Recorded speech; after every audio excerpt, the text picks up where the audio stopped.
There are 33 reserved words in the Python programming language. In this video, we will discuss the keyword def. Welcome, fellow coders and curious minds. Today, we are unpacking one of Python's foundational elements, the def keyword.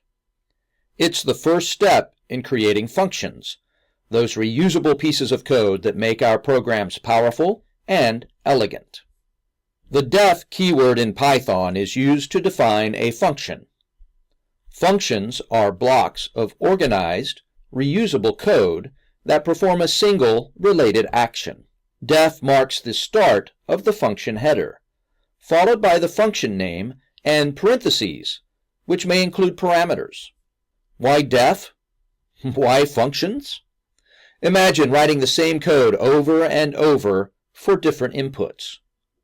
Not only is it time-consuming, but it also increases the risk of errors.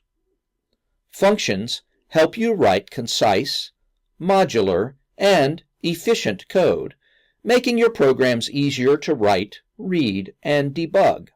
Utilize the def keyword whenever you find yourself repeating code or when a task in your program needs to be performed multiple times with different data. It's perfect for tasks like processing data, handling events, or performing calculations. Essentially, if you can name it, you can def it. Let's put def to work with a simple example. Here, we define a function, calculateArea, that takes a radius as a parameter and returns the area of a circle.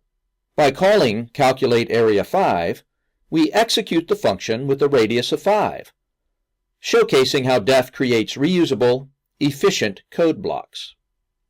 And just like that, you've taken a step closer to mastering Python functions with def. Remember, defining functions is about making your code more efficient, readable, and maintainable.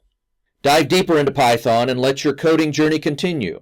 For more insights and tutorials, don't forget to subscribe.